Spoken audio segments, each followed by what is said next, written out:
We're just gonna go. Guys, it's me. I'm back. What's up, party people? We're like, Max, come on.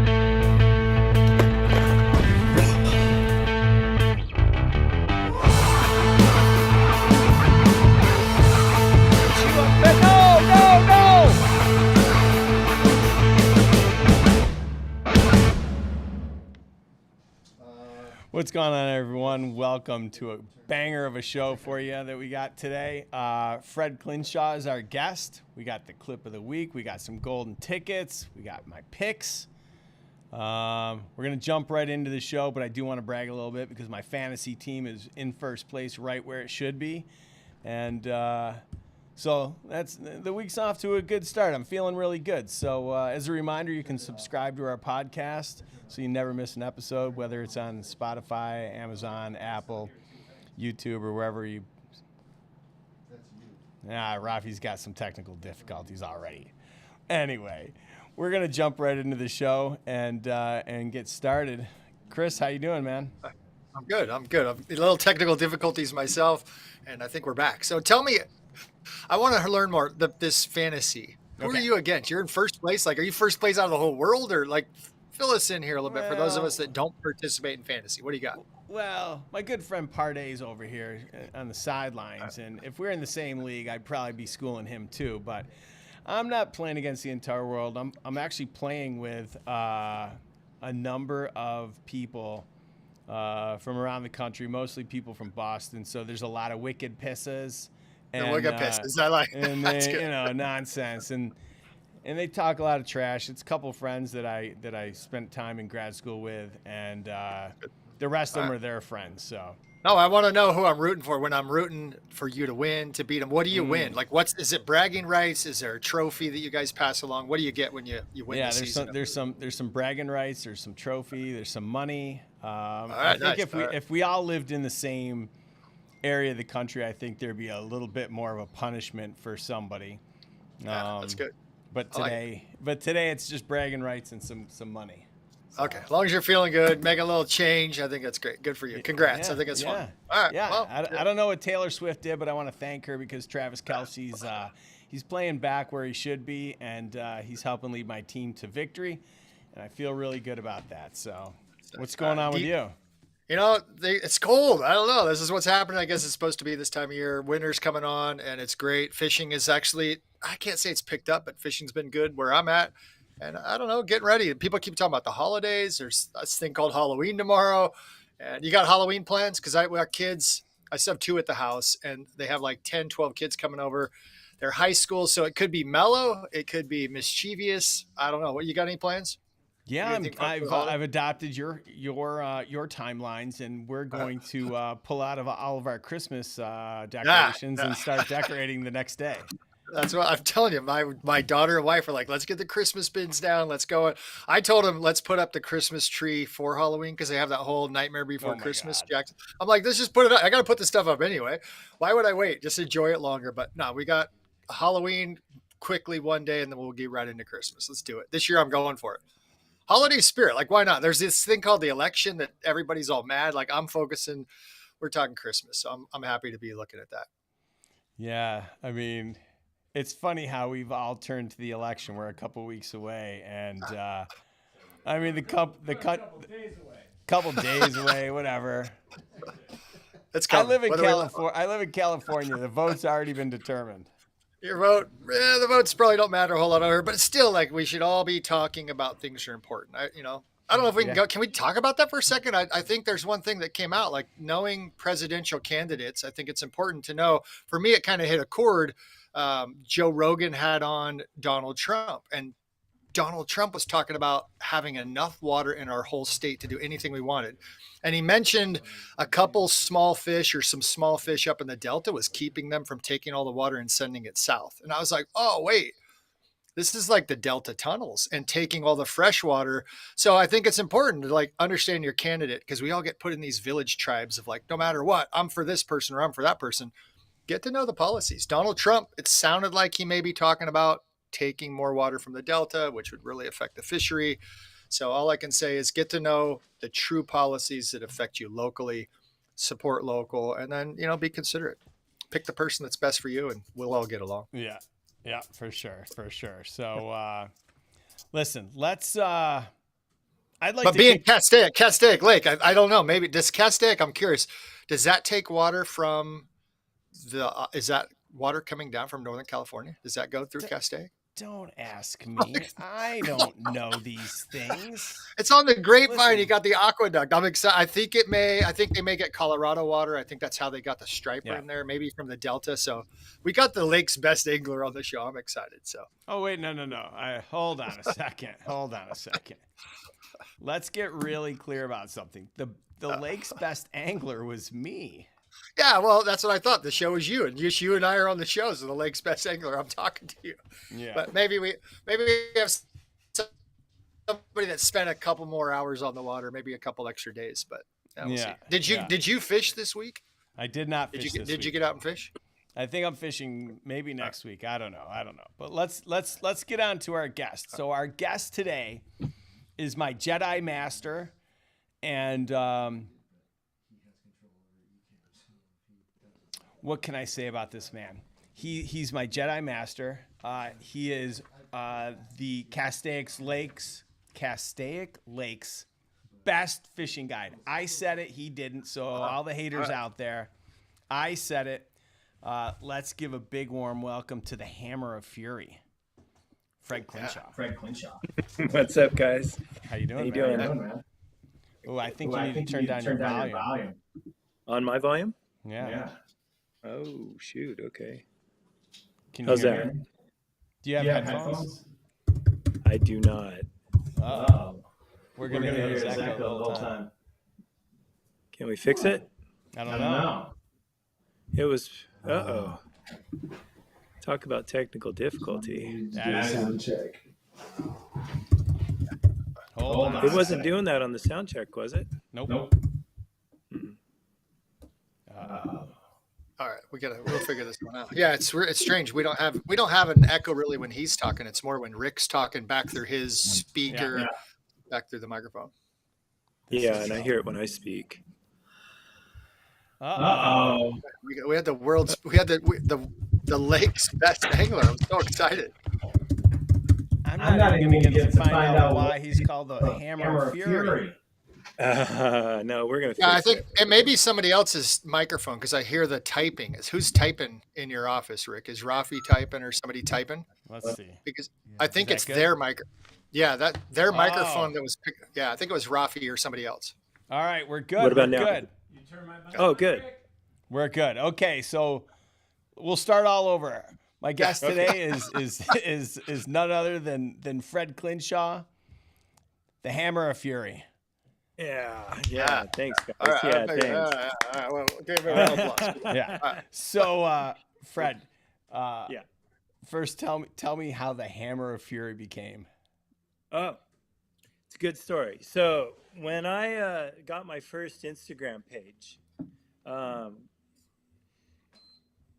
you know how certain people have an Instagram page for their dog, and it's like based on their dog. Okay, some people will have Instagram page on their dog or something, and it's like the dog's talking to you or the dog's posting. Well, I did one on my shotgun, and I named my shotgun the Hammer of Fury because we're gonna go duck hunting. I'm gonna break out the Hammer of Fury today on them.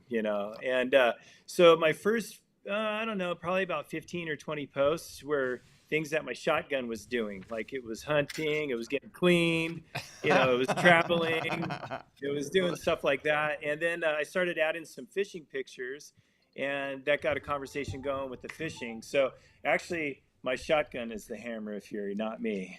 All right, good to know. Good to know. All right, so by way of introduction to everyone that's listening, you have been, I committed to going out twice a month. And fishing because, I work in this industry and, everyone asks, why don't you fish more? And I tell them because I'm running a fishing company. And so I committed to going out twice a month, and we've gone out twice. Yeah.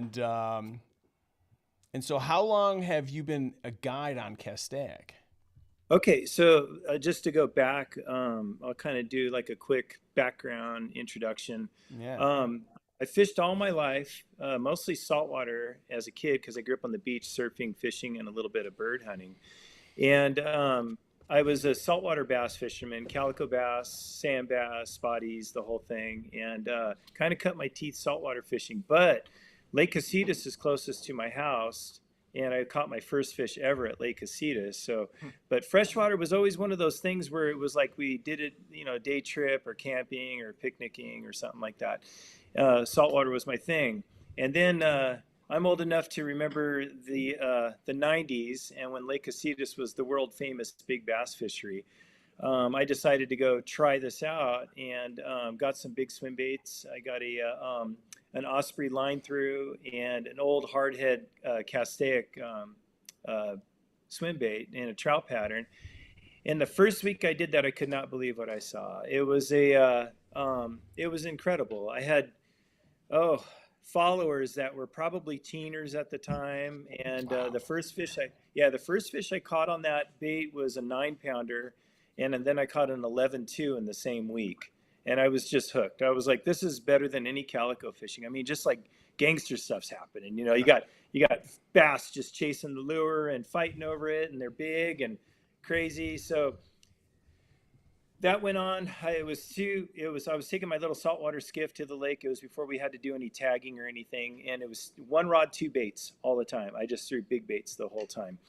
And after months and months, maybe even a year, the dock talk you have with the local guys and stuff, they're catching the same fish as I was catching, but they're getting them on maybe spinner baits or jigs or whatnot. And I'm like, well, I haven't caught a fish in the last 8 times I've been out. I have a lot of action, a lot of followers, and these fish that these guys are catching are the same. So I needed to step up my game and start learning these other techniques. Blah, blah, blah. That turned into tournaments. I did very well in the tournaments, and I've always had it in the back of my mind I wanted to be a guide, so I started guiding 10 years ago at Lake Casitas. And that went for about 5 years, and then I expanded the operation to Castaic and Lake Pyramid, 2 lakes that I've fished my whole life, but I'm closer to Casitas, so that's kind of where I did the first 5 years of my guide career. And I've been a guide total 10 years. What was your first guide trip like? Oh, my first one? Oh, man, I almost threw up the night before, I swear. That's funny. It was funny. I had a 17-foot nitro at the time, an older nitro. And the guys were really cool. We talked a little bit on the phone, and they were really excited. And, it was springtime, so I go, we'll put these guys on fish. I was pretty excited. They show up, and the kid was like 350 pounds. The dad was like 300 pounds. Oh, and, nice. And, I'm looking at them come down the dock, and the dock's moving, and they get on my 17-foot nitro, and the boat's listing. And right from the get-go, I was like, oh my God, I don't even have enough room in my boat for these guys, They were awesome. We made it happen. And by the end of the day, we were all friends. But I just remember the night before, I couldn't sleep. I was super nervous. And we caught some bass. It was springtime. They were on beds. It was fun. that's cool. And what do you need to do to become a guide? Just decide one day to be a guide? Yeah, I've always had it in the back of my mind that I would be a saltwater guide, like a Benny Florentino down south or something like that, and do the calico thing. And I thought about it, and it just doesn't pencil out as well, considering maintenance and the boat price itself. And, when you leave from the dock when you're freshwater fishing, you could be fishing in less than 5 minutes, where a lot of times you're going to do the island. A 30-minute to an hour run, and weather permitting, you're typically in a smaller boat, and you're going to cancel a lot of days. So I decided to do freshwater, and I love it. It's so much fun because I'm not only just taking some guys who could fish, I'm taking a lot of first timers who've never even caught a fish before, and families. Yeah, I have 3 boats, so I've got 2 20-foot bass boats, and I got a big pontoon boat, so I can cover just about anything that's thrown at me as far as people. That's amazing. Yeah. What? I have so many questions. Yeah, I want to know. Like, give us some horror stories. Like, what's the worst thing that's happened as a guide? Because weather permitting, you talk about the ocean. I'm a big fan of the ocean and knowing like inclement weather. let's maybe start with that. Like, what's a bad inclement weather story? You ever think you're going to, drown, flip the boat, sink a boat, lightning? Give us some insight. I No. want to hear some juice. So really the only thing I'll cancel for, and we just canceled yesterday, is for wind. It just makes it uncomfortable. And,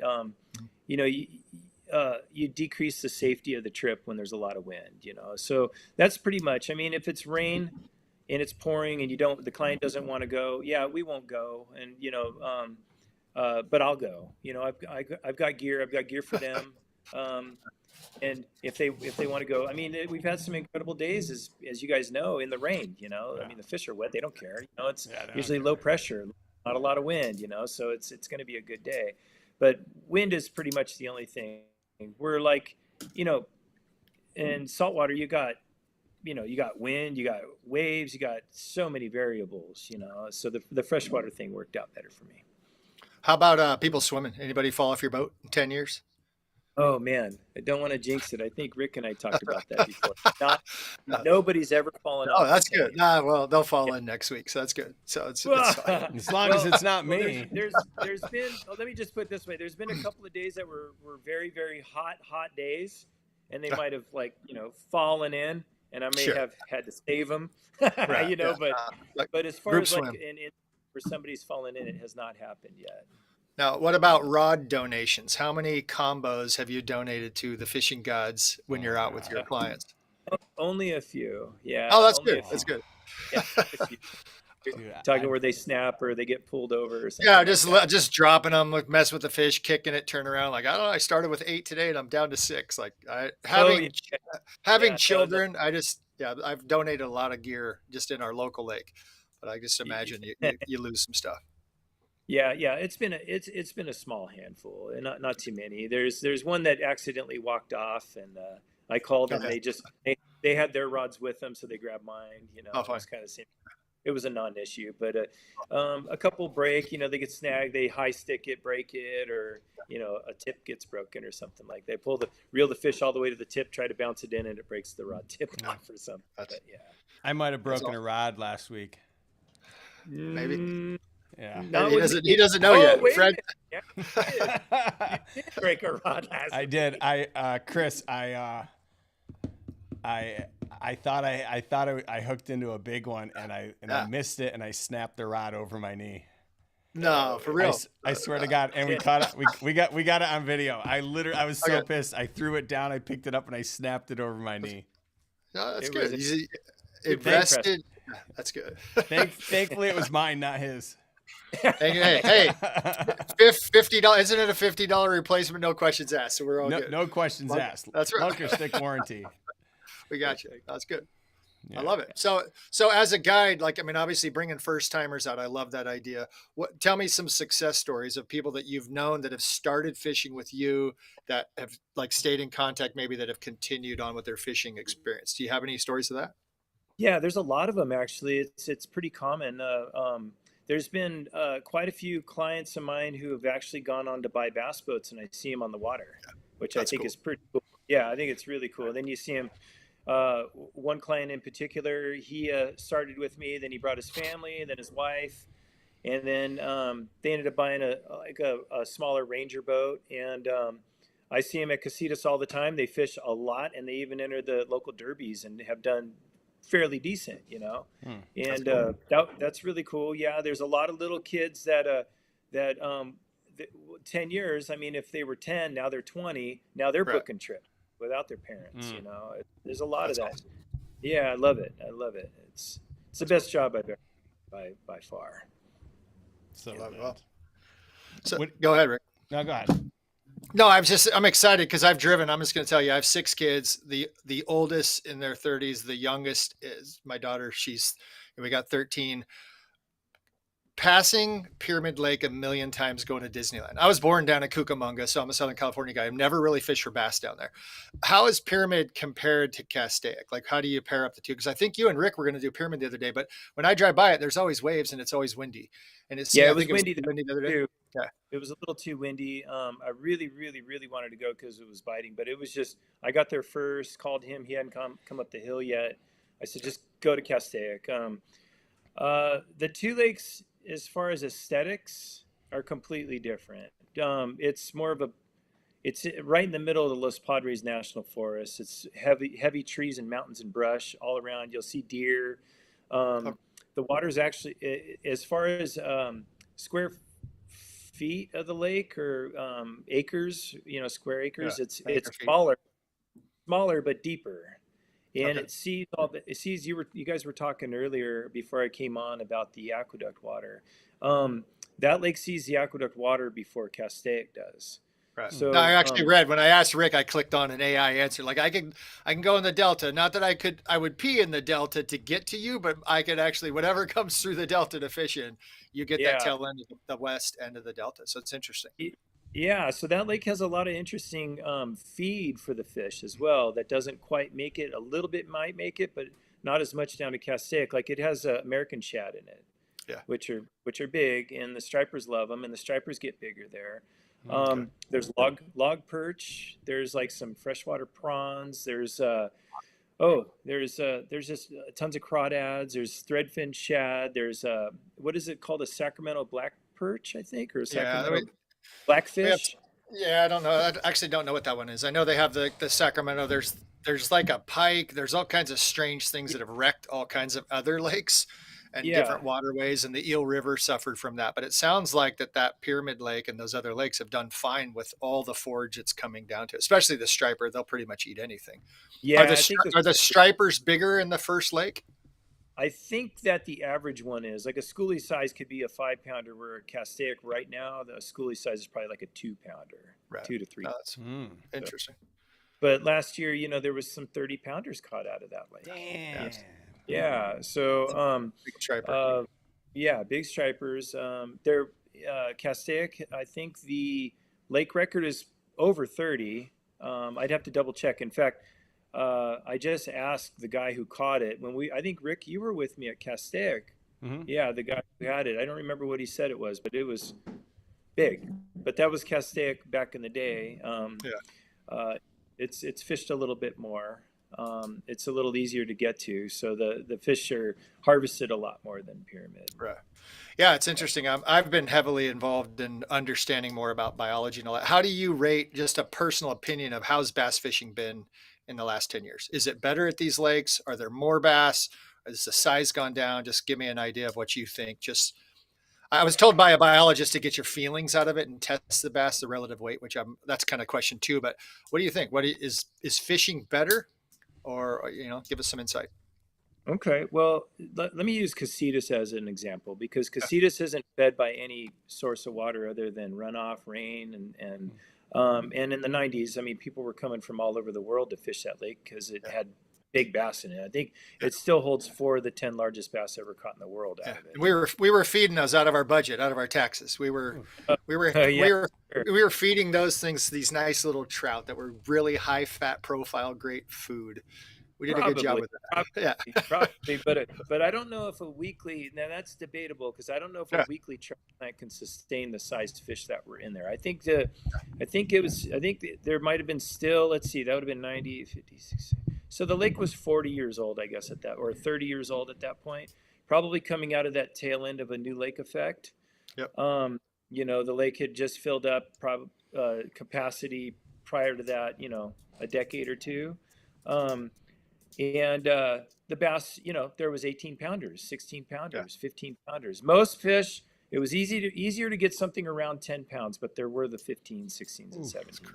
Crazy. Yeah, but then we went into a big drought, so the lake got down to about 29% a few years ago, and I fished it from its heyday all the way down to the lowest it's ever gotten, and then this year it filled to 100% again. Wow. But it was down. It was down to, in the 20-30% range for about 15 years. So the shoreline basically became a jungle. In fact, they almost wrote the lake off as never going to come back up, and they were going to put that frisbee golf courses and stuff along the shoreline, and they were already planning on what they could do for recreation, because camping and recreation is what the lake makes its money on, not the fishermen. And then last year we filled the lake up, and filled it up in spring when they were on beds, about 35 feet. So all the fish were on beds in 30 feet of water. Wow. And they weren't really messed with, you know. I mean, there was a very low mortality. There wasn't fishermen, you know, beating up the beds. There wasn't birds. There wasn't much eaten or messing with these fish. They basically spawned undisturbed. And so this year, earlier in the year, or later last year in the fall, the lake was plugged full of 8 to 10 inch bass.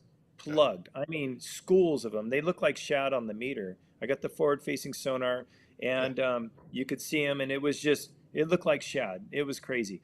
It was great for me because what I was doing was with the kids, I would put a donkey rig on. They got 2 every cast. That's fun. You know, so that's cool. yeah, so 2 10-inch bass on 4-pound trout gear, and Awesome. you know, It's time of your life. we had 100 fish days on a 4-hour trip, you know, and Oh my God. everybody's a hero, you know, nuts, but they were smaller. And then this year the bigs started happening. So all these 8 to 10-inch bass are now legal bass to 2 pounds. They're growing so fast because we had that new lake effect. And I don't know if your viewers know about the new lake effect, but in a nutshell, it's when the lake's been down so long, you have an ecosystem on the land, and when the water floods that, now all the worms, the rats, anything you could think of has been flooded. That's food. Yeah, that's brush. all food. That's fun. It's food, all the way from photoplankton all the way to zooplankton. So everything's being fed, and at a rapid rate. So a lot of these fish that typically would probably grow an inch or 2 every year, you know, 10 to 12 inches their first year of life, and maybe even a few inches after that, and double the weight. Every fish we're catching there is just fat, thick, big shoulders, thick tail. And so you might get a fish that's 1.5 pounds that's 12 inches, 11 inches or something like that. So what I'm getting at now is look at some of these weights that these tournaments went through in the summer. It took almost 28 pounds to win. Yeah. There was, 28, 26 pounds. If you had a 20-pound bag 5 years ago, you walked away with it. You know, it was a 16-pound bag. I won on that lake with a 16-pound bag before, you know. You couldn't do it anymore now. You got to have something 18 to 20 pounds just to be in the top 5 with 28 pounds winning. So where did these fish come from? You know, you got that new lake effect. You had all this small bass. And you guys, I'm going to warn you, I'm going to jump all over the place here. But it's good.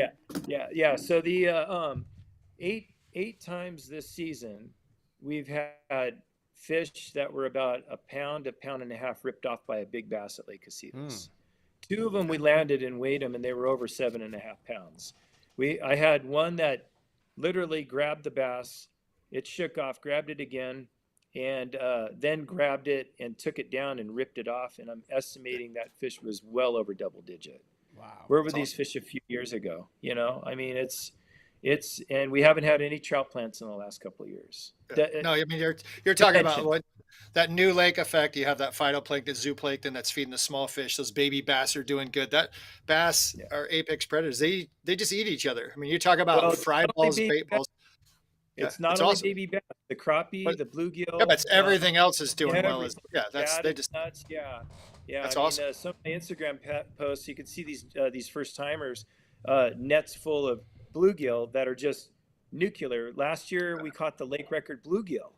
And I wanted to ask you that. Like, it's funny because your lakes, that's not indicative of normally like a good bass fishery. Like, I'm thinking of a bass fishery where we're at, and we're like, oh, we got to get rid of these crappie. We got to, like, a kid just caught like a 15-pound catfish. We're like, all these things that are detrimental to lakes that are suffering from forage. I looked at your Instagram page, and people are like multi-species champions. Like, all these fish are looking healthy. They're like, who in the world would want to have striper in a landlocked lake, and those striper cannot get out to the ocean? So they're resident striper, knowing that every pound of striper, that fish that's 1 pound, needs 5 pounds of food. So you got a 30-pound striper. That thing's eating 150 pounds of forage to stay alive. Not to mention your bass are also growing. So you just have this abundance of nutrients and food, which it's phenomenal to see that. So that's exciting. But, you know, the future will tell. We'll see what happens with this because, you know, the food will run out at some point. And, you've been Chris, you've been studying a little bit of the biology. I mean, what have they been saying? That, what is it, like 10 pounds per acre needs to be removed from a lake Yeah, every. minimum, and that's the whole part of these spawns. And Yeah, undisturbed spawns sounds great for a lot of bass, and as long as it's turning into food. But really, too many bass, like specifically like Lake Biwa, it's mandatory in Japan now, catch and kill only. So it's getting a lot yep, harder to catch bass. But you look at the bass that are coming out of that lake, yep, you're talking about limiting the amount of mouths to eat the food. So our lake here is distinctively, it's like 51, 52 years old. So it's past that new lake. It's kind of rounded that corner of a lot of sediment. The food forage availability is kind of down. So we start looking like, is there cormorants? Are there freshwater otters? What's eating the food? Because now we got to be really careful of how much food we have. You guys are in a whole different boat because you're still that yeah, new yeah. lake. No, it's Interesting. fun. Yeah, Yeah, interesting. Yeah, that's kind of cool. It's fun. And then I put that back to that whole idea of like, what do we do as anglers? And it's fun because I started this idea of having a relative weight tournament. Nobody wants to talk about it. Nobody wants to talk about if their fish are healthy. And it's a kind of frustrating thing in the world of fishing where if you talk to people that are harvesting deer, they do not want their deer to be sickly. And this whole wildlife management of there's too many coyotes, and so you take care of coyotes or wolves or whatever. In fishing, we just want to go out and catch fish. I've not met a person yet. Like I had a 6-pound fish the other day for the first time in a while in the lake, and I measured it. It should be 7.2. So that fish it's skinny. It's sad. It's like, but I don't want to have that thought when I catch a 6-pound fish. I want to be like, yeah, this is awesome. This is so fun. But once you start to learn that, man, that fish is 10 pounds of forage food underweight. That's just a bummer to have those experiences. And then it puts pressure. What do you do as an angler? Like do you have people that catch fish and then do they get to take them home, or you just catch and release only as a guide? that's a touchy one. The Yeah. stripers, I encourage them to eat the stripers. They're delicious. There's plenty of them, and they grow rapidly. Yeah. Fish and Game set regs for a reason. I Yeah. mean, everybody's entitled to take 5 bass home that are over 12 inches at Lake Casitas. And occasionally I get people who say, I want to take some bass home. I don't try to talk them out of it, but I tell them I normally throw them back. And Yeah. I just leave it at, you know? Yeah. Right. I try to encourage them that bluegills and crappies taste a lot better than largemouth bass. But at the same time, I've had largemouth bass and they're not that bad. I mean, They're delicious. there's a lot of fish that are better, but they're not. You know, For if you sure. beer batter it and put it in a fish taco, it's delicious. But Yeah. it's not something we're continually taking out of the lake. Yeah, that's interesting. No, it's good. I mean, it's kind of interesting too, whether you go to the ocean and then you got the spotted bass crowd and all these different fish that you're like calico bass and things that taste delicious. That genre of fishing and that mentality, it becomes catch and release only as well. And it's like, Yeah, no, you can't keep those things. You almost get beat up at the coast. You're like going out Long Beach or whatever and fishing in kayaks, and everyone's like, you kept a fish? And you're like, yeah, it's from the ocean. And you're yeah, like, yeah. And so that's funny because when I was a kid, the limit was 10. yeah, Calico bass was 12 inches, limit was 10, and the sport boats would get mad if you tried to throw them back. right. And they're still here. They're Yeah, still here, and they're still doing fine. And that was day in, day out. These local boats going out every single day and hammering these bass. And right. I don't know. so I've never been on a boat in the ocean where they haven't kept the fish. yeah, Yeah, it's yeah, a sport. It's a sport mentality. It's almost like the swim bait crowd, Southern California, the spotties and all that. Like I've got to learn a lot of that from this fish socks and the connection to these anglers. And it's a passion. They don't want to eat the fish. They just want to go out and have a good time. So I appreciate that value. yeah. I What appreciate give that. me some insight, like with Rick coming out. So this is the inside. Rick can't hear us. You got this pressure. I think it's kind of fun. Like I've had some people come fish with me, and when I fish with other people's baits, it's like, oh my gosh, I'm almost more nervous, and I love that excitement of like wanting it to be successful. When Yeah. you have a client like Rick. So here's Rick, Monster Bass CEO, comes out. Do you feel pressure? Like, do you want him to succeed? What does that feel like when you have a client like Rick? I want everybody to succeed. I mean, I'm serious about that. I want everybody to succeed, even the first timer. And success is judged on their skill level. I mean, a first timer comes out, they're gonna catch their biggest, most PB everything that day. Definitely. All right. And so when Rick came out, um, I was pretty confident we were gonna catch fish. I mean, him and I clicked like immediately. Wouldn't you agree, Rick? It was like Yeah, yeah, it was for cool. sure. We were like in the first 5 minutes, we were cutting it up pretty good. Um, the fishing at Castaic at that time when he came out was it was quantity, not quality, with a couple mixed in of quality, you know. Sure. And the day before, I had Daniel, who runs USA Demiki. We got on this school of fish. We found this bait. We kind of knew what it was doing.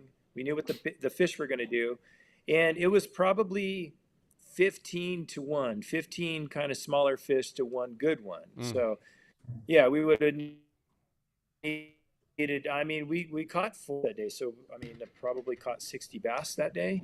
That was with Daniel the day before. So we went right back to that same spot with Rick. I think we tried a couple other spots as well. We did. The fish were there. We saw them. But the bait did exactly what it did the day before. It was like, I told Rick, I said, you watch this. When the sun comes up, the shade's going to get closer to shore. That bait's going to pile up in that shade, and these bass are just going to hammer it. And that's exactly what they did. But the only problem is every bait we threw, we got a small one. Right. But it was fun nonetheless. Yeah, it was really fun. We caught a lot of fish, you know. Yeah. We went fishing and we caught a lot of fish. It was great. Yeah, I mean, that's all that really mattered for me. I mean, I just wanted to get out there and catch some fish. So yeah, you were commenting that you're kind of knocking the dust off anyway, right? You know, it was just kind of getting fishing. It was fun. We had a blast, you know. The second trip was a little bit better though. Second trip was exciting, especially when so Chris, we had the drone up and we're making this run, and he's like, I'm gonna get the drone to catch up, and all of a sudden you see Fred go, hold on, and he just 90-degree angle turns the boat and makes a beeline straight towards the birds dropping or whatever it was. He can probably tell you better than I can. Right, it was a striper foamer. And they had the bait pushed up on the shore, and cool. And I'm coaching. I usually, like, when I see that, I start speaking in tongues. Nobody understands me. I'm going too fast, just grunting and pointing and stuff. But I kept my composure, and I was telling Rick, remember, I was like, okay, keep your composure, grab that rod right there, get ready. And when I tell you to cast, I didn't have the boat stopped yet, and I told him to cast. He made a absolutely perfect cast, and he hooked a beautiful striper in that boil. Yeah, it was awesome. It was so good. Yeah, on a top. Were there birds that you noticed going towards that feeding frenzy? Because that's something fun for the listeners that are here, like when they're involved. And we see that on the Delta all the time. Is you'll have these striper that pull up, and they're not line shy, they're not bait shy. They'll pretty much eat anything that's happened to fall in the water there. But did you key into birds, or did you see the fish on the surface boiling? It was a little bit of both. And by the way, Rick was the only one out of any of the boats that got one on that boil too, which was I was pretty proud of. You know, there was 2 guys on it. One of the other guides saw at the same time. We both turned, and without any communication, we were just on it. He came to my right. I pushed Rick in the center, and he was on instantly. And the other 2 boats, I don't know if you heard them, they were grinding. Oh, damn it! You know? Anyway, and it was a nice fish, an 8-pound fish or something like that. You know. So, but there's 3 birds I keep an eye on. Is the grebes. Grebes. The grebes. Those are they're a diving bird you see swimming, you know, on the surface, and they dive, and they're very fast underwater, but they're more of a shad eater, right? There was terns, which was really cool. The terns were there, but seagulls on stripers. If there's seagulls diving, you better go, because that's a lot. They're not a diver. They're only getting, you know, what they can surface get. Fish. Yeah, no, right. They're scooping surface fish, though. That's cool. Super easy meal. So there's only one way they're getting that super easy meal. It's stripers or largemouth down there just killing something, you know. That's and cool. So I saw that first, and then I saw a couple of chips, and then I saw literally whitewater splashing up. And I didn't say a word. I just flipped a 90, and we left it. Cool. I didn't even ask. I kind of left the drone where it was. I was just like, we're going, you know. That's cool. It worked out. Yeah. Yeah, that was a fun day. That was a fun day. I even caught the drone. There was a lot of shad all over the lake, and it was kind of in a transition where the bait was getting pushed into the backs of coves and along the bluffs, which made it really, really fun. Bait was flying on the shore and flying out of the water, and it was really compressed up against the walls at This was Castaic, and they have some very vertical 90-degree walls, and the bait will get pushed, and you'll just literally, it looks like somebody's throwing buckets of shit against the wall. Yeah. Awesome. Yeah. No, it's cool. I mean, it's fun to have that experience. And Rick and I have been talking to people about this is what's supposed to happen in this fall transition. And these small fish can move up in the shallows and the big fish can push them. And for Rick to be able to talk about that week after week and then to go and experience it with a guide and have that happen, that's pretty awesome. I mean, that's kind of what we want. They chronicled it. I mean, they got some, I think they got some fantastic footage of that. Yeah, we'll have it later this week. Oh, that's great. Fun. I can't. Yeah, what do you say, like, just the average person that just got their first monster bass box, they got some baits, they're going to go fish for the first time. You experience first-time anglers often, it sounds like. What do you put in the hand of a first-time person? Because I'm like you, I just want everyone to catch fish. I don't care who it is, how long they've been fishing. What do you hand somebody to go and hopefully have the best chance to catch their first fish? And I know you're going to fish the conditions and it's kind of tough, but just a general thing of like, hey, you're heading out to the lake for your first time. Try this first. Do you have a bait that you can say? Yeah. So before we even get into the bait, we got to make sure that they can cast. That's going to determine what we're going to do. So sometimes, I mean, I had a client who had never fished before. I gave him a 5-minute tutorial, and within an hour, it looked like he'd been fishing 20 years. So that's cool. He can fish a topwater. He can fish a lot of things. And there's just some people who just can't do it. I mean, it just takes them a while. It doesn't mean they'll never be able to do it, but they just can't do it. So maybe they're going to drag a worm. Maybe they're going to hover a bass tricks, in 30 feet of water. And, there's a lot of options that we can do. But I really have to see their skill level and what they're capable of and what their potential might be by the end. Because if they can't cast and I'm trying to teach them, and they have an 8-hour trip, I don't want to spend their whole 8 hours just teaching them how to cast, unless that's what they want to do. And I've had trips like that where they're like, I don't even want to, I'm not worried about catching a fish whatsoever. I want to learn how to tie a knot. I want to learn how to put the line through the spinning reel, through the guides. I want to learn how to cast. And I'm like, let's do it. I mean, it's going to be a life lesson. They're going to carry on beyond catching fish that day, And I think those are good trips too. That's cool. So as the water gets colder, how does bait selection change? We're right now. So we touched a little bit, and I saw Chris talk about the fall transition where the bait's getting pushed up into the coves and the walls and stuff. It's kind of turning the other way now. So we're kind of chasing it down, and you still have those balls of shad, but it happened this week overnight. I mean, we were in 5 feet of water. And then the very next day, I couldn't find those fish. I was kind of bummed out a little bit. And then we found them, and they were in 30 to 60. Let's just say that. So our topwater jerkbait bite, whatever, fluke bite turned into a spoon bite. And and it turned into a spoon bite, which was fine. Once we figured that out, we got on fish, and it was fun. And which is equally as fun as I'm concerned. I mean, catching a fish out of 40 feet of water that's pulling straight down is pretty fun. Yeah. Now, you mentioned Demiki. That was my first connection with the tailspin. They make some amazing baits, and that's that one when they get down 30, 40 feet. I mean, that's a blast to catch them. I love spoons, flutter spoons, but it's interesting. It was weird even where I'm at is that transition. There was really no long drawn out fall. It's like summer continued on forever. It got cool. And then all of a sudden we had like one night went to 39 degrees. And it's the second the water felt that next day, there wasn't a fish inside of 12 feet to be seen. Yeah. And that was wild. Dropped off. Yeah. It was overnight, literally overnight. And you have to be able to adapt for that. I mean, it's like, you can't just keep banging your head and with this, say topwater lure that you caught him yesterday in the backs of coves with. You got to start hunting and looking and be patient and take your time. It's fishing, and then start venturing out. I mean, if they're in 40 feet of water in 100 feet, that's where you got to fish them. I mean, it's just what you got to do, and you have to be open-minded, I guess is what I'm just trying to say. Yeah, let me ask you this one. Yeah, how important now as a guide is, because in the past to find a fish at 40 feet, knowing it's in 100 feet, you have to have some connection to these fish. But how important has forward-facing sonar become for you as a guide? How often is that tool relied on? How much better has it made it?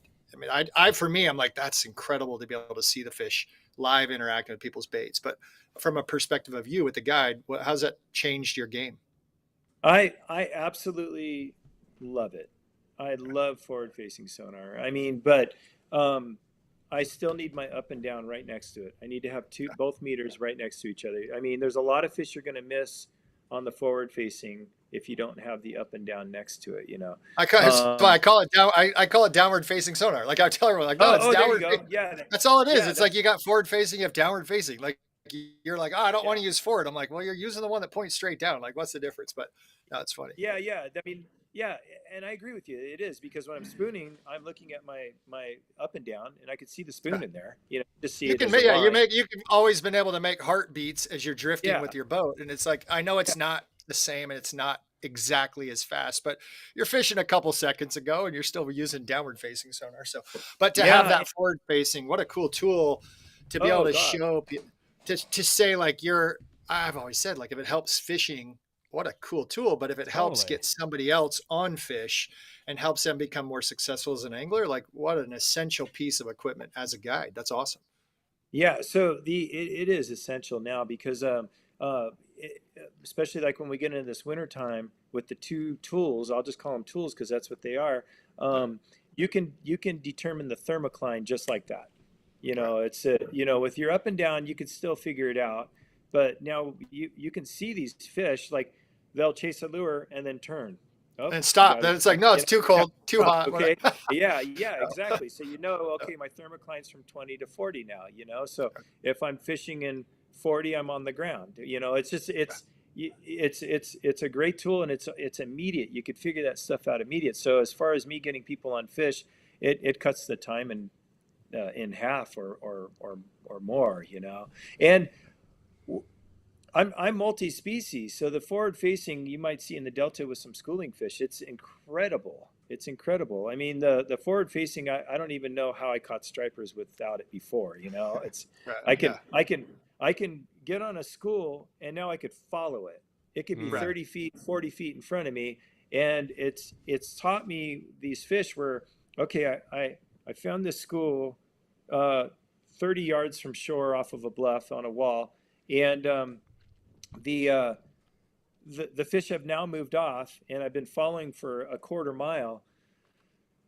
They might be straight out in the middle of the lake a quarter mile, where I would never even looked for those fish out there before. And we're catching them in the whole way. You keep casting in front of them, and you could kind of follow them. But believe it or not, crappie are the same way. Casitas, I was going to say, I learned that with Eric from UFO Baits. We went out and fished, and you're like, why are the crappie not by anything? And he's like, oh, they're right there. And then we turn, and then we're just following this crappie ball across the lake. Like you're saying, I was like, they're like locusts. They're just swimming through and eating everything in their way. Yeah. And we're think they need to be a brush or a tree or a brush? Yeah, I thought for sure, they'll be by that buoy line or something. But no, they're just, and then having that tool, you're just kind of meandering and following. And it's funny because you're like, oh yeah, there is some current, there is some wind. Mm-hmm. Of course, these fish are being pushed, and they're also just kind of relocating, like you're saying. Like maybe they know the sun is moving and they're going towards this other peninsula.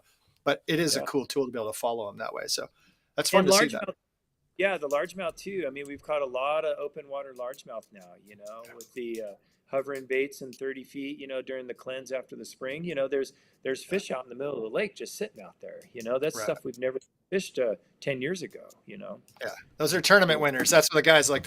We never fished out there. It's like, yeah, because the production value of like just casting blind, you didn't have a good success rate. Now you remember the term, you take a kid out, she was throwing on the wrong side of the boat and catching them. And now it's not the wrong side of the boat anymore. No, that's my wife has proven that. She's the drop shot queen, and I'll be fishing along the shore, and then she's just kind of bored, and there's too many weeds, and she just casts deep. And I don't care what time of year it is. There's always a fish that's out there. So no, it's kind of cool to see that all come together. And then to have a tool that you can look at it and watch it and tell people like, hey, Rick, cast 40 feet off to the right. That's the fun part of it. Yeah, we were doing plenty of that. It's so much fun. So good. Yeah, literally fishing. I fished topwater the entire day the second time. That's cool. It's so much fun. Yeah, so much fun. Yeah, loved it. How much? So people that are thinking about being a guide, this is kind of fun. So Fred, how often do you get to fish as a guide when you have clients? Because I think these are the things that people don't understand this. They're like, oh, I want to be a fishing guide because I'm going to fish every day, all day long. Tell some people, what's it like? How often do you fish? Well, it's the same as like sport boats, and my son, my oldest boy is a sport boat captain. So he does the same thing. When you have a day off or vacation, you go fishing because you haven't fished in a long time. Yeah, there you go. Yeah. So, um, uh, a lot of times I'll get a client, and are you in Northern California? Is that where I'm you're in at? Northern. Yeah, I'm Sacramento. We're actually above Sacramento, and it's Okay. Auburn. So yeah, Okay. Yeah. Yeah. I like to go up there and hire guides like in the Motherlode Lakes and yeah, stuff. And yeah, and uh, that's my vacation is going up there and fishing. And when I hire a guide, I've hired guides up there, Texas, lots of different places. I tell the guy, this is going to be the easiest trip you've ever did. Just fish with me. Let's put a big bag together. Let's just go cool. fishing. Yeah. Well, I get that too. I get guys. There's been some FLW pros that's got on. There's people on vacation coming out, and they're by themselves. Hey, fish with me. Let's have a good time. Rick did the same thing. We have a blast. It it just becomes a fun day of two guys. Totally. That's how Rick and I so fast. I mean, it was just like we were buds after a little bit, just fishing, talking, doing our thing. But and I love it. That's how when I told Rick, I was like, hey, have him fish. Like some guides are like, they won't touch it. And then I've heard some horror stories where the guide will have to prove his method before he lets his clients fish. And I'm like, that's a disaster. But for me, if I can get 2 rods in the water and maybe 2 different baits, and you're proving something and figuring out a pattern, and maybe you're tweaking the color or the profile size, to me, that's like, we're going to have a way better day. So like, you better have a rod in the water if I'm fishing, but that's the beauty. Yeah. But knowing the average guide, I think that's that misnomer, is people don't really realize you're not fishing when you're a guide. I'm you're not guiding. fishing. You're Yeah. I had a Typically, great yeah, my buddies they were fly fishing guides. I never understood really. We were drift boating, and he's like, "Yeah, I'll take you drift boating." I'm like, "Oh, cool. We're gonna both go and fish." And then he's just on the oars the whole day. Yeah. And we're drifting down a river, and I was like, he's actually keeping me from drowning, but then he's putting me exactly in the right drift spots, and he never got to touch a rod. And so it's just kind of like open. It's like, man, this is really opening my eyes to this. What do you? I know you obviously still like fishing, and it's hard to equate. Where do you find that joy level of seeing somebody else catch a fish versus your fish? Because I'm like a 20-year scoutmaster, had a lot of kids. I can't say it's the same joy. It's a different level of joy, but to me, it's almost just as great as if I get to watch somebody catch a fish. Do you feel that? Because the answer is pretty obvious, but I want to hear it from you. What do you feel when somebody else is catching fish? Yeah.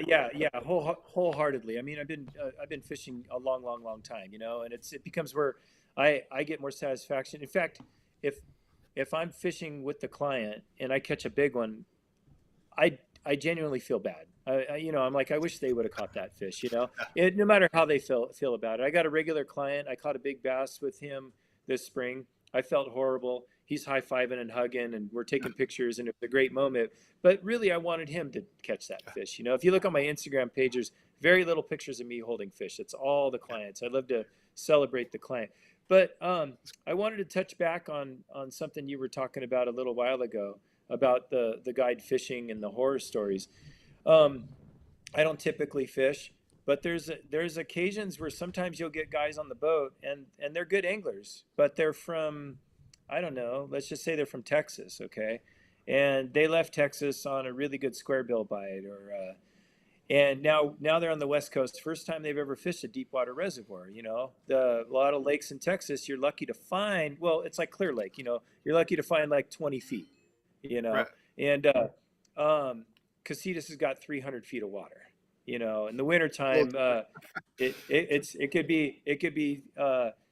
could be 29 degrees, 32 degrees in the morning, and the fish are down 40 to 60 feet. Slow roll a spinnerbait, you might get one. You're not going to get one on a square bill, so you might make a suggestion to these guys. Hey, this is probably what we should do. Well, I've had clients go, no, I'm going to do this. And it's like, they're going to do a half-day trip. And I'm like, I know we can get a fish. I know we can get a fish on a jig, or whatever, a drop shot or a Texas rig or something like that. And 2 hours into the trip, they're looking at you like, why haven't I caught a fish yet? And I'm like, well, why don't you do this? Try this. No, put us on some fish. And I'm like, okay. So I pick up a Texas rig, I flip it out, I stick 3 fish in front of them. And they start going, oh, maybe we should go to that. But then I put the rod down. I don't keep going. Sometimes you got to motivate them a little that way. Yeah, not a lot, but there's been those instances, That's cool. But yeah, but just to go back, I typically don't fish as well unless the client asks me to. I wanted to, you two have a lot in common, actually. And Oh. and Fred, you started in surfing. Yeah. You were designing surfboards. Come on. Yeah. I was a surfboard manufacturer from, That's let's awesome. see, for 12 years. Yeah. Yeah, so I'm the announcer of the Maverick Surf Festival. I invented a thing called the Smart Screw for your center fin. It fits the FCS tool. So instead Yeah. of doing like a flathead screwdriver, I invented that like 10, 12 years ago. But yeah, I've surfed a bunch my whole life and Northern Yeah. California stuff. That's way cool. Yeah. Who did you shaping boards? Who'd you shape for? Was it under your own brand or someone else? I go shape for Clyde Beatty sometimes, but Oh, sweet. it was under my own name. I Okay. was in a couple local surf shops, but yeah. So it's funny because I might have told Rick this. When I was younger, I wanted to be a pro surfer, and that didn't happen. I got sponsored as a fishing pro by Salty Crew. Now I know a bunch of pro surfers and have surfed with them. For sure. That's cool. It's so funny how that happens, So have you do don't- you cross paths with Todd Klein that's down there? Oh, I know Todd Klein very well. Oh, Yeah. cool. Yeah, no, him and I both work with Akuma. He announces. I mean, he's doing, I think, the U.S. Open just a little bit ago. I figured I saw the Akuma and you said you're an announcer. I go, you definitely know Todd. Yeah, Oh, my no, son. it's way cool. Oh, for sure.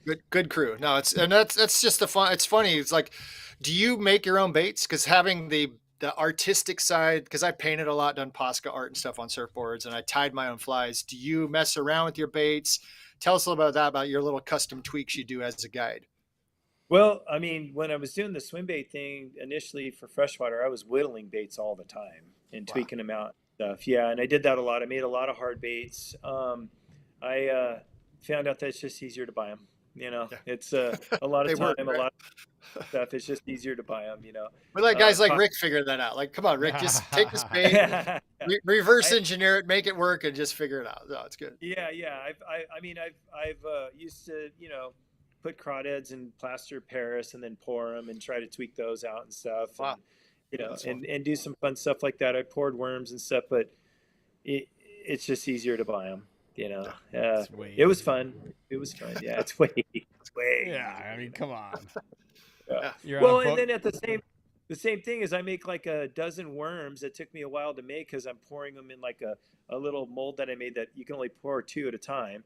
Right. And then you start losing them and you start getting bummed. You're like, oh God, and I could just go buy a pack of worms for $10 or something, I tried that and I honestly was fishing the worm. I found myself fishing worms that were kind of ripped and performing less because I was trying to preserve my worm. I'm like, that's stupid. Like I'm compromising potential bites because I'm trying to save my worm. It's like, I could do art some other way. So I figured I gave up on that. So it's funny. So I've wrapped rods, I've made baits, the whole thing. I mean, prior to this, my profession I guess you'd call my real job before this job was, it was a fabricator. So I'm a welder, machinist, electrician. So, and that parlayed into the custom car world and got into that a bit and did that for actually longer than I probably should have. I had some projects that I had to tie up, and then once I did, I just did not want to do it anymore. I still have the custom car, but I'm just not into it like I was before, And the surfing is still the same way. I went to Fiji 5-6 years ago with Salty Crew, and that might have been, that was a good trip. And we surfed our asses off. We fished every morning. We surfed in the midday when the winds were down, and then did you surf? Was it Namatu or Tavarua, or where'd you guys go? Motu, yeah, we were in Namotu, and we surfed Cloud Break, Namotu lefts, swimming pools, and we never got to fish or surf restaurants because Maury Boogie was on that island, and funny. they had they sponged you out of the island. That's messed up. Yeah, there was like 30 of them, That's and then funny. we fished Cloud Break though. That was pretty. Oh, cool. I wanted to ask, like, how was the fishing there? Because, like, going on those trips, I always see like the Hobgood brothers, and they're catching these monster fish, and they're feeding everybody, and it looks incredible. How was it? Did you catch some fish? Yeah, I was with the Hobgoods. It was great. It was, it was incredible. It was a trip of a lifetime. The offshore stuff wasn't what I thought it was going to be because at that time we were catching cow tuna in San Diego and then eventually right here in the Channel Islands off the coast of Ventura. But the reef popping stuff for like the GTs and the Blue Stars and the reef bass and stuff, I would fly there just to go do that. It was incredible, you know. So tell me this. I wanted to ask, like, people talk about taking out bass fishermen that are guides in the ocean, and the specific nature of like casting exactly on the fish versus going in the ocean and chumming and just kind of almost accidentally catching fish. Are you a better ocean angler because of your time spent freshwater fishing? I think I don't think you'll get a big argument from too many people that freshwater bass fishermen become fantastic saltwater fishermen. That's what And saltwater fishermen, when they go into the freshwater bass world, have a lot to learn. They'll learn it fast. They'll learn it quick because they're fishermen. A fisherman's a fisherman. I mean, I could fly fish, I could fish saltwater, I could fish freshwater. You know, a fisherman's a fisherman. But the freshwater bass is so technical. I mean, just like we spoke earlier, you know, we went from a bite, and this happens in saltwater too. We went from a bite to the very next day that bite not being there and having to adjust. Well, you know, when I go saltwater fishing, I'm typically with 3 rods, you know. So, people laugh because you look at a bass fisherman's deck and he's got like 10 rods, you know. You got everything from 4-pound spinning rod all the way up to 20-pound, you know, 65-pound braid, you know, and sometimes you need that, you know, because you don't know if that bite's going to be the same the next day. You know, you hope it is, but a lot of times it's not. So yeah, that's sometimes a daunting journey for people. That's what I always try to tell people. Like, you mentioned it specifically. You said we had a bite one day and it was off and gone the next day. And that, I feel so bad when a person is stuck on the shore and they love to fish and they go back to their spot that they caught some fish. And specifically at our lake, is you had these shoreline people that could catch fish 2 weeks ago consistently. And now they have to go out on the end of the courtesy dock to hopefully fish in 20 feet of water. And if they're chasing what worked a week ago, they're done. Their fishing's over. And then they're depressed. They're like, I've been skunked 4 times, and they're mad. And it's like, it's not the fish's fault. Like, the fish have literally moved. You're fishing in an empty bathtub for 200 yards of this shoreline. You need to know that the fish have moved out. But that's, you know, that's kind of what hopefully the shows like this help people understand. And a guy like you that's taking out people and showing them and explaining. How often do you recommend? I mean, if I went somewhere new, I didn't do it in Florida when I went, and I actually caught some fish and it was okay. If you're on a journey of fishing, what would you give somebody a guideline? How often should they take a guide?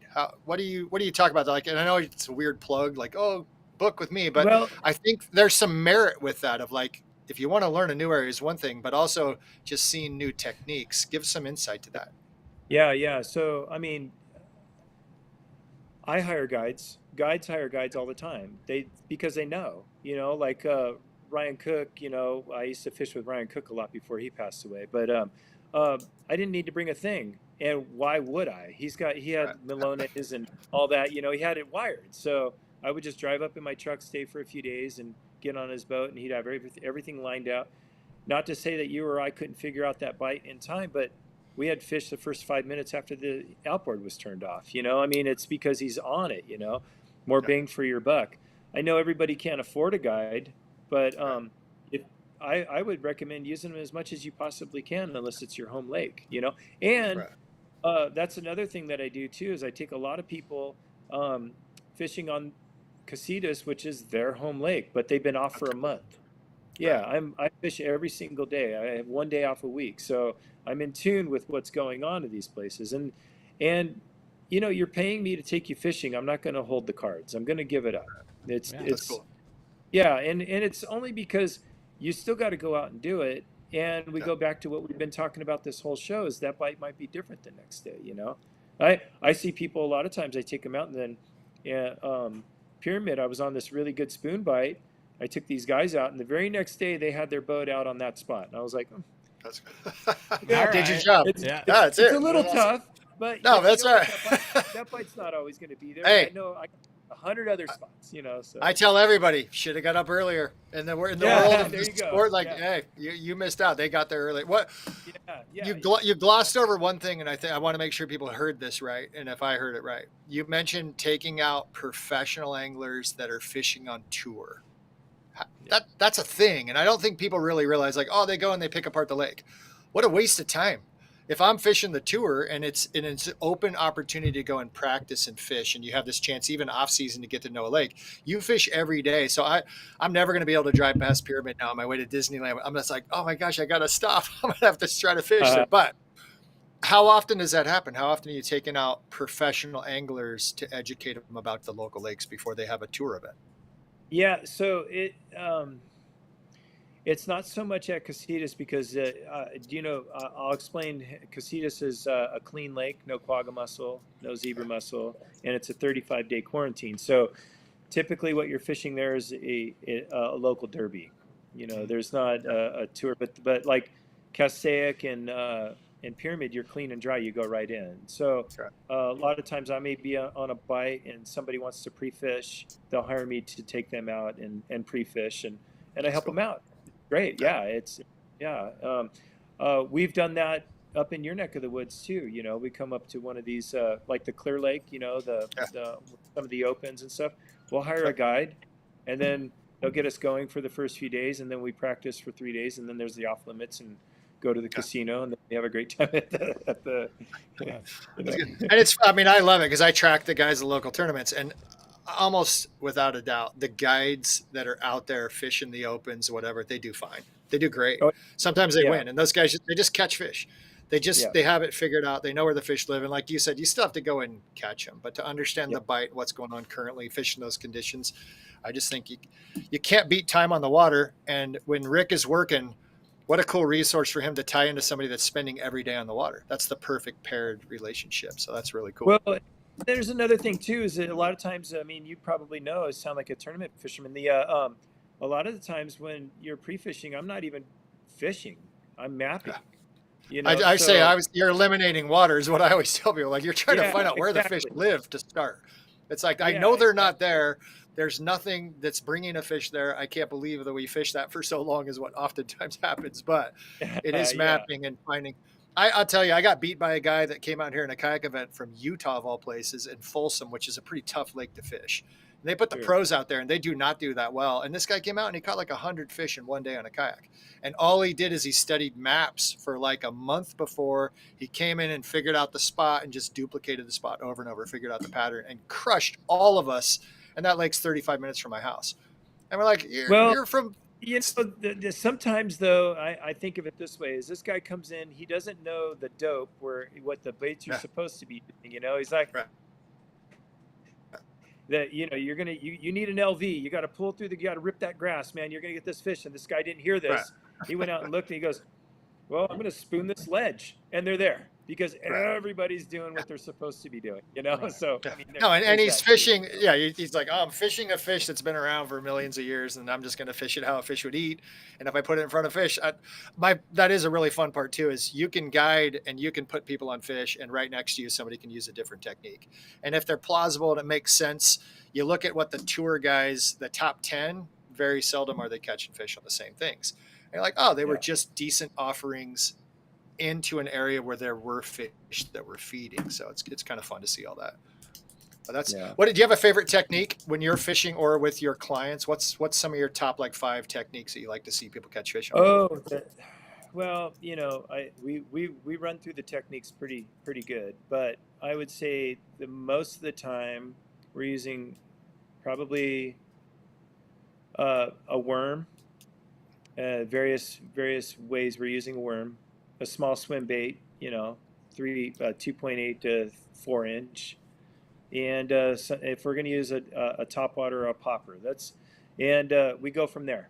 If they can cast and they're good with a topwater or a hard bait, well, maybe they can throw a jerk bait, or some of the guys I take from the salt love to throw spinner baits in the junk because it's like burning swim baits through the kelp.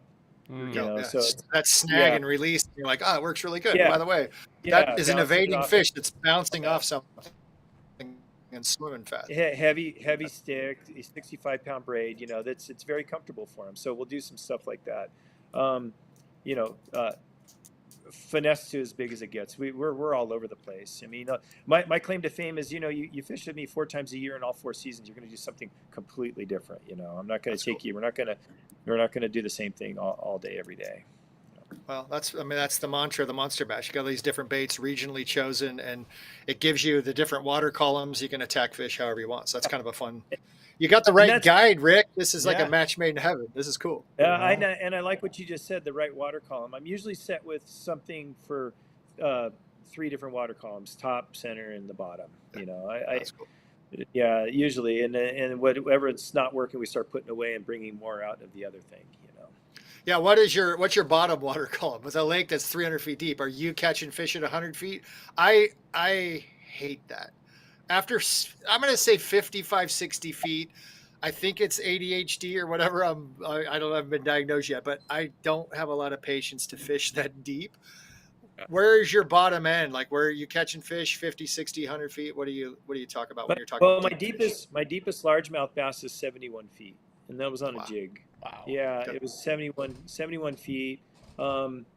But I would not recommend you fishing deep water unless you learn how to fizz a fish. That's good. That was question 2. Yeah, that's cool. Yeah, you got to fizz a fish, and that's not always foolproof either, because sometimes the air in the brain will expand as well, and their eyes pop. So if they that bulge happens, yeah, so Eat it. fizz That's the when fish, you cook. You better cook that fish, yeah, or let it go, or let it go, and it Yeah. feeds other If you- stuff. if It you feeds can fizz crawdads. if you can fizz the air bladder and get that fish while it's still strong, it'll get down there and it'll go back. I mean, they do it in saltwater all the time. You know? Do you want to explain how to- that? You want to explain explain fizzing? fizzing. Yeah, explain that. I have. Okay, well, fizzing is you're using basically a larger hypodermic type needle to release the air out of its swim bladder, and most fizz needles have a diagram or something to show you how to do that. And if I could do a shameless plug, I have a video on YouTube where I explain how to do it. There's Cool. 2 ways you can go down through the crushers of the fish. It's the most dangerous way, but for me, it's the most effective way. You hit that swim bladder every single time. That's or the you can go noise on it the makes. side of the fish. Rick, your breath was the noise. Yeah, that deep breath. That was perfect. Good time. It'll go. Yeah, if I do it on the bow, you could hear it on the stern sometimes. It's so loud. You know. Really? Yeah, we fizzed a lot of fish this week. First fish we've had to fizz, I think, in a while, because you have to do it in the summer as well sometimes. You know, especially if you get these summertime bass where the water's 85, 87 degrees on the surface. Those fish are down. You'll see the thermocline in 40 feet, and you're like, can't be. It's summertime. That's where they're at. You know, and you're no oxygen up top. It's like that's the whole thing. Like, we talk a lot about that. You're drawing this water in your live well. It's super hot. It's not a lot of oxygen, and you're pulling these fish up from down below, and like you're suffocating them by throwing in a live well. So it's like, I won't name the pro because he's one of the top pros of Major League Fishing, but we were fishing a local tournament, and the fish, you could tell the bladder. A kid brought it into the dock, and he took a rock. He opened its mouth and wedged a rock in the fish, and he set it in the water. He's like, we do this all the time. It'll just pull it back down. It'll kick the rock and swim away. And I'm like, I don't know about that physics. I don't know about that. there's a. I mean, I don't know if your viewers know this, but in saltwater they have a release clip, and it's a dial a depth, and you can just dial it to where it releases. So if it's 40 feet, you put it on 40. You clip it on the fish. It's like a boca grip. You drop it down, and it releases at 40 feet, and the fish makes it. It was exact. I teased with him. I said, "You're doing a saltwater release trick," and he was dropping it with the rock. Same kind of thing. It's kind of cool. Yeah, they used to count off rope in like buckets or whatever they did. You know, the milk crates or something, and count off the rope and shake it and open it up. Real crude back before they invented that thing. You know, back before line counters and different color braid and all the things that tell you exactly where the fish are. It's kind of fun. They did the best they could. Yeah, but once with the mouth and the tongue is out and the eyes are bulged, you decide you eat that or you throw that out to the crawdads or something. So that's all good. So Fred, are you watching the World Series? I am watching the World Series. My daughter's been trying to call me. That's who I've been watching it with. She's a big time Dodgers fan. Wow, nice. I think the game started 6 minutes ago, and I want to be respectful of the time. I don't want to let you get going to it. Well, I'm having a blast with you guys. If I could do a couple shameless plugs, that'd be awesome. Yeah, please do. Okay. Yeah, so you guys, I fish 364 days a year, 3 lakes, 3 boats, multi-species. My website is www.fredclinshawfishing.com. You can book online. All the information's there. The lakes we fish, what to expect, pretty much everything. And if there's something on there you don't understand or you need help, you can hit me up on Instagram. Just go send a DM to the Hammer of Fury. You could also find it by my name, or you can text me. My number's on the website.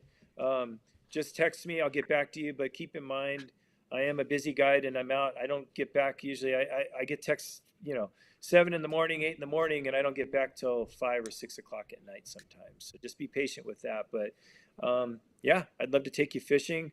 You guys are awesome. Rick, I can't wait for our next trip. Can't wait, man. Can't wait. I'm coming down.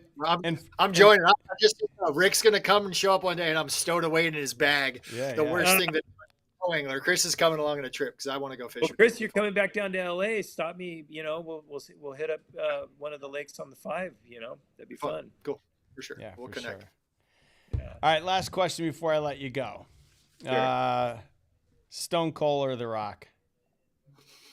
Stone Cold or The Rock? Oh, Stone Cold. There you go. Stone Cold for sure. Yeah, for sure. Why? Who is that? You two guys? No, that's me. No, not you. But I mean, you're Stone Cold and he's The Rock, or what? No. I'm just curious to know who you like better, Stone Cold or The Rock. No, it's got to be the country boy, man. Even though I'm a West Coast SoCal guy, it's got to be. Dude, West Coast SoCal, and he's bass fishing. The Rock is the man. So, but hey, that's good. We got to have our own opinions. I like it. Well, is he really? Is he really? Great question. Is he really? Hey, Hollywood. I have no idea, but we're all good. Great question.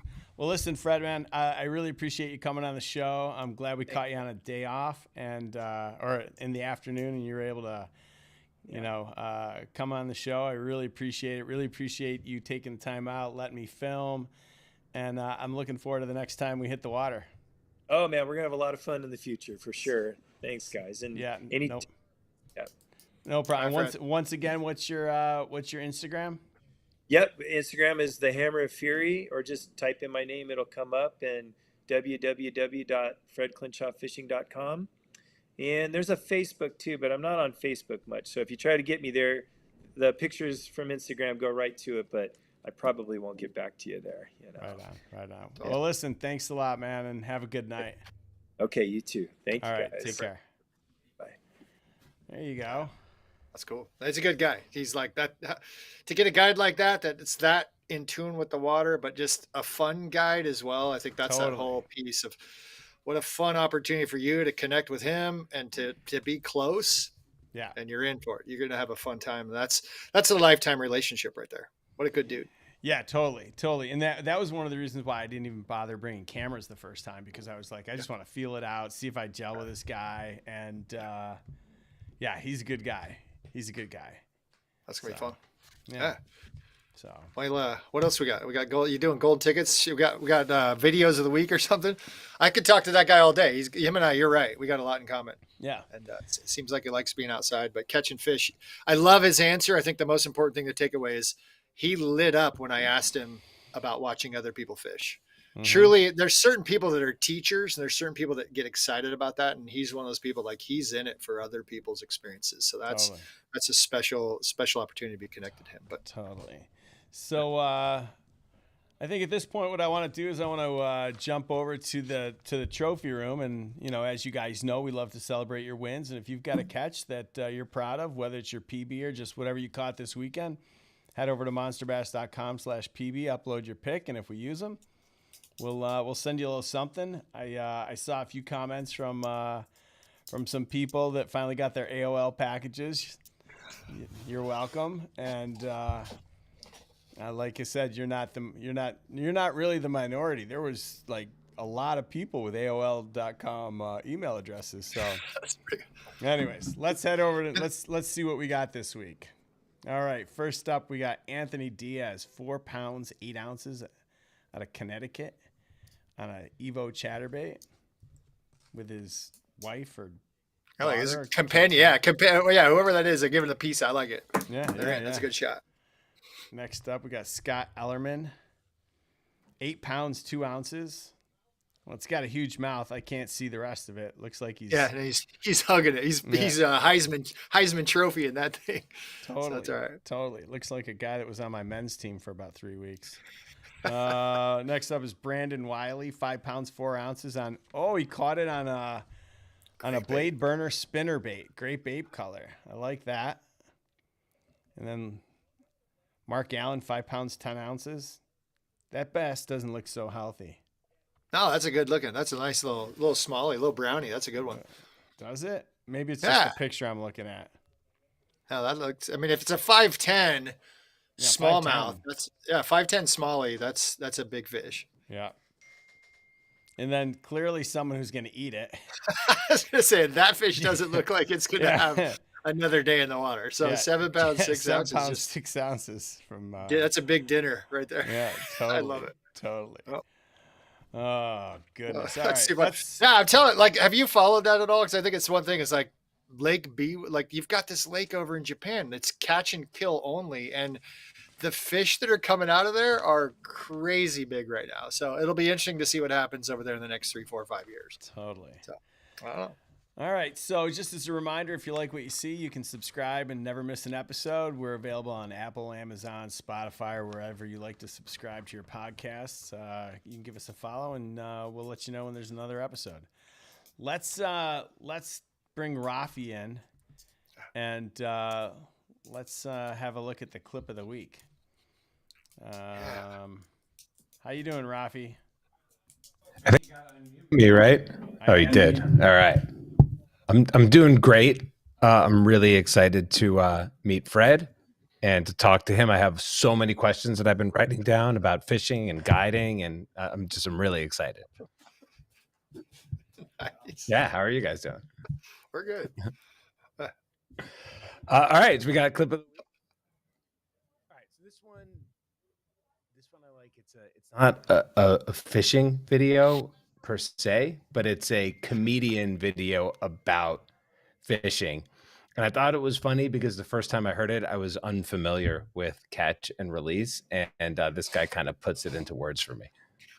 You know, on TV, when they have a fishing show on TV, they catch the fish, but they let it go. They don't want to eat the fish, but they do want to make it late for something.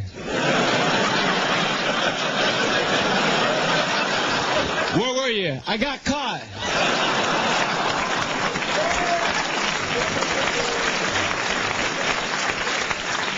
Liar, let me see the inside of your lip.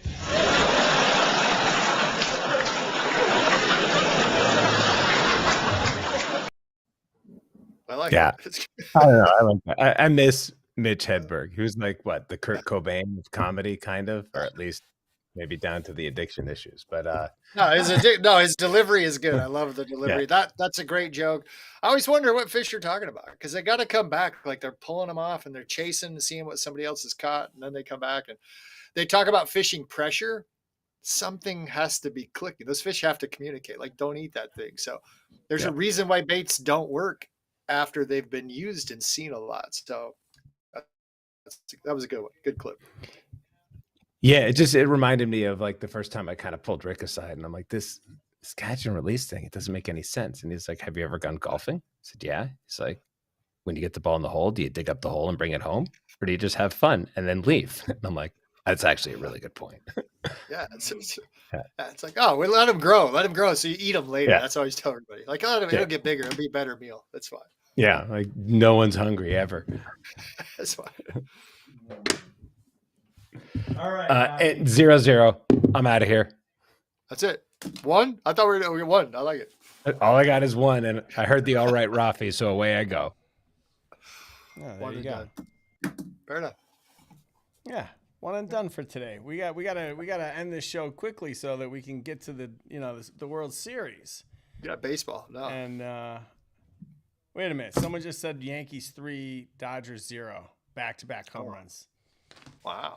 All right, Chris. Well, it was a great show, and we'll let you go. Are you watching the World Series, or you don't care? I'm not. I just it's one of those things that my family was Dodgers. I was born in Southern California. We moved to Texas. I fell in love with the Astros when I was a kid, and it's not like I support them now. But I think I'm just too distracted. I'm working on my lower print shop. I've got some stuff to build, so I got to get to work. But yeah, it was a blast. I want to go fish with you and with Fred. What a cool thing. What a cool dude. So I actually booked a trip for Coley, Rafi, and myself. Oh, fun. I literally went in and, whether or not this is going to work out, I looked at like the fishing almanac for the best days in 2025. And I picked literally all the best days according to the calendar. It'll probably rain every day, but we'll see what happens. You got to go for it. No, that's cool. So I will definitely let you know if we plan a trip down south. We got to coordinate because that guy seems like a lot of fun. Yeah, be cool. He's a good guy. All right, man. Have a good night. Oh, you too. Take care. All right, bye. All right, guys. It was a great show. I hope you guys enjoyed it. Yes, Richard, there is a golden ticket. However, the problem I'm finding is that it looks like only 30 people actually like the show, which is kind of I might need to call my therapist. 30 likes. All right, well, listen. We're gonna do two things before we go. I'm gonna give you my picks of the week because I'm pretty proud. Last week I went 4-1. This week I'm going with Texas A&M over South Carolina, the Vikings over the Colts, the Rams over Seattle, and the Falcons over the Cowboys.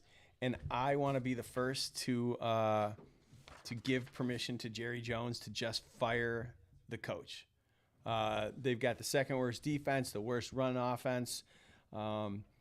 You've got a team that should be leading their division, and they're garbage. They're absolute garbage, and they're garbage because Coach Mike McCarthy is the absolute worst offensive play caller in the league. And it's about time that they get rid of him. So, all right, golden ticket number. And then I'll let you all go so you can watch the World Series. Golden ticket. Oh, there it is. Ready? Golden ticket number is 7852. That's 7852. If you've got that number, email me at marketing@monsterbash.com. Take a picture of you and the ticket. Make sure you give me your phone number and address so I can contact you and I can send you something. And we'll make sure we get something out for you right away. So have a great week, and we'll see you next week.